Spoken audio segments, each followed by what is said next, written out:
지역 이슈를 속 시원히 풀어보는 헬로 이슈 토크입니다. 올해 2021년은 지방자치 행정사의 의미가 참 큽니다. 인천시의회가 출범한 지 30주년이기도 하고요. 자치의회를 넘어서 오는 7월부터는 자치경찰제가 시행됩니다. 그만큼 이 주민 요구에 발맞춰서 지방자치제도가 발전해가고 있다고 볼 수 있을 텐데요. 이 시간에는 인천시의회 신은호 의장과 함께 달라지는 시의회 위상과 또 더불어 지역 현안들 짚어보겠습니다. 의장님 안녕하십니까? 안녕하세요. 반갑습니다. 반갑습니다. 자, 올해 인천시의회가 출범한 지 30주년이 됐습니다. 참 뜻깊은 해인데 소감 한마디 먼저 해주시죠. 정말 뜻깊은 해입니다. 2020년 연말에 지방자치법 전면 개정이 32년 만에 이루어졌습니다. 끊임없이 국민들과 시민들이 요구했던 사항임에도 불구하고 국회에서 지방자치법이 개정이 안 돼서 사실은 실질적 주민 참여권 확대라든가 이런 부분이 좀 부족했고, 또 직접 민주주의 형태를 요구하는 주민들의 목소리가 있었음에도 불구하고 오랫동안 지방자치법이 전면 개정되지 않는 것은 참 아쉬운 부분이었었는데, 그나마 작년 2020년 12월 달에 지방자치법이 32년 만에 전면 개정되고, 또 인천광역시에는 금년을 지방자치 원년으로 이렇게 삼고 활발하게 지금 대비해서 일을 하고 있습니다. 지방의회가 제 역할을 하기 위해서는 주민 참여가 좀 더 확대돼야 한다라고 계속해서 이야기해주고 계십니다. 주민청원제, 참여예산제 등이 지금 시행되고 있는데 이 외에도 구체적으로 좀 어떤 부분들이 개선이 돼야 할 거라 보십니까? 주민참여 예산제, 주민투표 등 법령상 시정에 참여할 수 있는 기회는 있으나 굉장히 제한적이었고요. 또 상황 및 그런 복잡한 규정 때문에 시민들께서 직접 참여하는 방법이라든가 이런 게 어려워서 활성화되지 못했다라는 말씀을 좀 드리고요. 이번에 지방자치법 전부 개정이 32년 만에 국회에서 통과되면서 실질적인 지방자치 시대가 열리게 됐습니다. 네. 그중 이제 주목할 만한 그런 점은 획기적인 주민 주권이 구현될 수 있다, 이렇게 좀 말씀드리고요. 또 주민 참여권, 그다음에 강화와 주민 조례 발안 제도 도입 등 실질적으로 직접 민주주의를 실현할 수 있는 시민이 직접 참여하는 정책 결정 구조가 만들어질 수 있다는 말씀을 드립니다. 네, 이 개정 지방자치법 핵심은 지방의회 독립성과 또 전문성 강화죠. 특히 지방의회 인사권 독립이 주목이 되는데 이 부분에 어떤 의미가 있는지, 내년 지방자치법 시행을 앞두고 시의회 차원에서도 준비를 많이 하고 있지요? 네, 우선은 의회 독립권, 인사권 독립이 굉장히 중요하다고 봅니다. 우선은 자율성이 보장되고요. 그 다음에 전문성을 강화시킬 수 있는 그런 제도적 장치다라는 말씀 드립니다. 네. 왜냐하면 그동안에는 이제 인사권이 지방자치단체장에게 있었기 때문에 실질적으로 인사에 관련된 사항이 단체장에게 귀속돼 있어서 실제 의회에 와서 일하면서도 지방자치단체장이 눈치를 볼 수밖에 없는 그런 여건이었기 때문에 정말 소신껏 일할 수 있는 그런 소신을 좀 발휘할 수 없었고요. 또 한 가지는 이제 정책 전문 인력을 도입해서 사실은 의회 전문성을 강화해 가는데 그런 과정을 만들어 가면서 사실은 의회가 독립적으로 인사권과 그다음에 전문성을 키울 수 있는 그런 과정을 만들 수 있다. 특별히 이제 아까도 말씀드렸지만 그런 과정을 거치면서 정말 의회가 갖고 있는 본인의 책무인 감시와 견제 기능을 더 강화할 수 있는 그런 기틀이 마련됐다, 이렇게 말씀드릴 수 있습니다. 네. 또 지방자치법과 관련해서 준비단이 꾸려졌다고 하는데 지금 진행 정도는 어떻습니까? 우리는 이제 착실히 이 지방자치법 시행령이 발표가 되면 거기에 준하는 그런 획기적인 조직 개편이라든가 제도적 장치를 마련해서 내부 TF팀을 구성해서 지금 준비를 착실히 하고 있다, 이렇게 말씀드립니다. 네. 또 지난달에는 전국 시도의회 의장협의회가 인천에서 개최됐었는데 어떤 내용이었었죠? 우리 이제 인천 현안으로 보면 GTX D Y자 노선 구축에 대한 부분이 이번 철도망 구축 계획에 사실은 누락돼서 인천뿐만 아니라 우리나라 서북권에 지금 거주하고 계신 시민들이나 도민들께서 많은 분노를 하고 있다. 그래서 인천광역시의회가 제출한 GTX D 노선에 대한 것 Y자 노선을 반드시 우리 국가철도망 구축 계획에 집어넣을 수 있도록 우리 전국 의장협의회에서 안으로 만장일치 채택할 수 있도록 그렇게 계란을 채택했고요. 또 그 철도망 구축 계획에 반드시 포함될 수 있도록 우리 인천광역시의회는 물론이고 시집행부 그리고 인천에 있는 정치권 그러면 경기도 일부 서북부 쪽에 소속되어 있는 중앙정치권 인사들과 긴밀히 협의를 통해서 중앙정부에 강력하게 기원해 나갈 것이고 앞으로도 지속적으로 국가철도망 구축 계획에 GTX D Y자 노선이 반드시 반영되도록 최선을 다할 것이라는 말씀드립니다. 맞습니다. 말씀해 주신 것처럼 지금 지역 내에서 GTX-D가 굉장히 큰 관심사인데 이 전국 시도의회 의장 협의회 이 자리에서 다른 의장들도 동의를 하던 모양새였습니까? 어땠나요? 100% 다 동의를 하셨고요. 또 결의안이 만장일치로 통과됐기 때문에 네. 그 효력이 있을 것으로 보고요. 이게 이제 그 내용을 중앙정부나 청와대 각 기관에 이렇게 송부할 것입니다. 그렇군요. 지금 GTX-D Y자 노선에 대해서 정부가 받아들이지 않고 있는 상황인데 향후에 우리 시 어떻게 대처할 계획입니까? 조금 전에도 말씀드렸지만 우리 그 인천광역시의회에 독자적으로 하기는 쉽지 않은 일이다. 그래서 지역 정치권 그다음에 지방자치단체가 혼연일체가 돼서 정말 시민들의 대중교통 수단인 국가철도구축망에 대한 것을 반드시 GTX-D Y자 노선이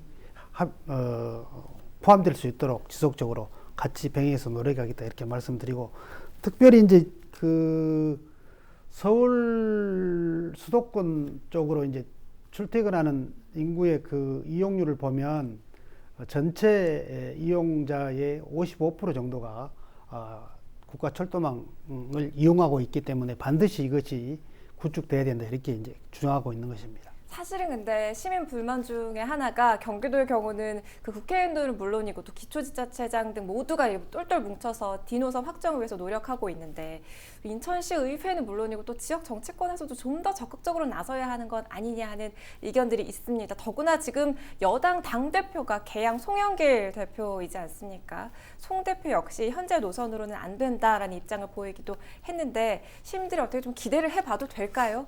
저는 그 시민들은 물론이고 지역 정치권 그다음에 지방자치단체들이 모두 힘을 합쳐서 강력하게 권고하고 시행될 수 있도록 요구하면 반드시 반영될 것으로 이렇게 믿고 있고 또 저희들이 그렇게 되도록 최선 노력을 다할 것입니다. 네, 한번 기대를 갖고 지켜보겠습니다. 그리고 올해 7월부터 이제 자치경찰제가 시행이 됩니다.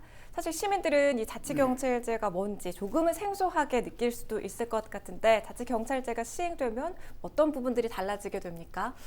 우선은 이제 자치경찰 사무는 기존 경찰 조직에 소속된 경찰들이 생활안전, 교통 등 시민과 밀접한 업무를 맡게 되는 것이고요.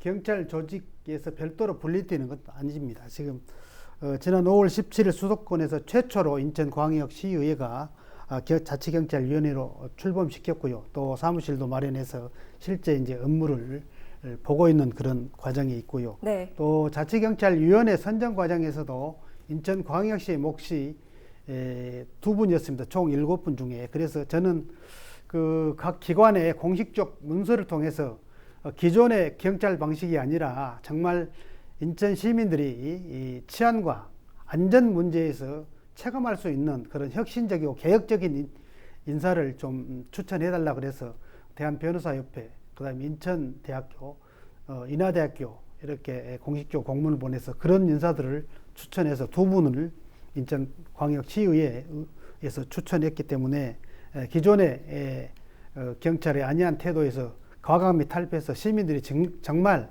치안과 또 시민 안전 문제에 있어서는 기존과 다르다는 그런 그 시민들 느낌으로 체감할 수 있도록 강력하게 견인하고 그렇게 되도록 추진할 것입니다. 네, 그러니까 이 지방자치가 이제는 치안의 영역까지 아우르게 된다는 점에서 그렇죠. 굉장히 의미가 있다라고 예. 짚어주셨어요. 사실 인천의 경우는 자치경찰위원회를 두고 진통이 있기도 했습니다만 잘 마무리를 하고 지난 5월 중순에 이 자치경찰위원회가 본격적으로 출범을 했죠. 자치경찰위원회 역할이 아주 중요하다고 하는데 어떤 곳입니까? 그 지금 이 자치경찰위원회는 생활안전, 교통, 경비 등 자치경찰 사무에 관한 정책 심의, 의결, 자치경찰 사무 감사와 고충심사, 경찰청 협의 등 업무를 맡는 인천시 소속 합의제 행정기관입니다. 그런 의미에서 보면 행정과 경찰이 함께 시민들의 안전과 치안을 병행해서 담당할 수 있는 그런 기관으로 출범한다 이렇게 보면 되고요. 아까 말씀드린 대로 생활 속에 경찰로서의 그런 역할이 시민이 피부로 체감할 수 있도록 강력하게 인천시의회에서도 견인하겠다는 말씀을 드립니다. 네, 앞으로 7월부터 달라지는 자치경찰제를 좀 기대를 해보겠습니다. 또 인천의 현안 중에 매립지 문제도 풀어야 할 과제입니다. 박남춘 시장이 친환경 자원순환 정책을 내세우면서 쓰레기 독립선언을 한 바가 있는데요. 각 지자체가 자체 매립지를 조성하자는 거죠. 시의회도 이를 위한 예산이 통과된 걸로 압니다. 서울시와의 협의가 관건일 텐데 오세훈 서울시장도 이 매립지 연장에 무게를 두고 있는 모습입니다. 이 해법이 있을까요? 저는 이제 온당치 않다고 봅니다. 수도권 매립지가 수도권 그러니까 서울과 경기 쓰레기 전체 쓰레기의 80%를 인천에 소재에 있는 수도권 매립지에 사실은 직매립을 했습니다.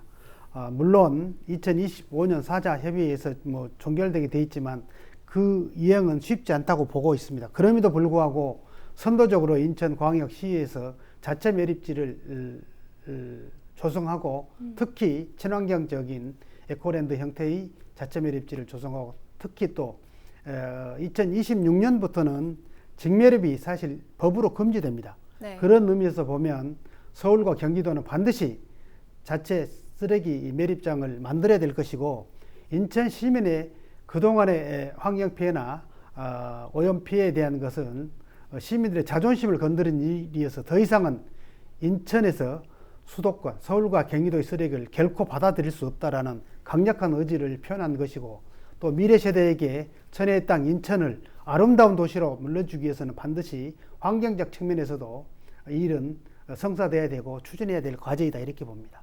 네, 그리고 또 하나 우리 시가 해결해야 될 부분, 이 자체 소각장 문제입니다. 지자체마다, 기초지자체마다 상황이 다르다 보니까 반발도 큰 상황인데 특히 부평 계양의 경우는 부천시와 협약식을 가질 예정이었는데 부천시민 반발로 연기되고 있습니다. 자, 이렇게 되면 부평 또 계양구도 자체 소각장에 대한 준비가 필요할 텐데 지금 어떤 상황인지 부천시와의 협상 여지 남아 있습니까? 이 방송에서 조심스럽긴 합니다. 그럼에도 불구하고 시민의 알 권리 차원에서 말씀을 드리면 일전에 이제 말씀드렸고 보도된 바도 있습니다만 실질적으로 부천시와 협의는 잘 진행되고 있고요.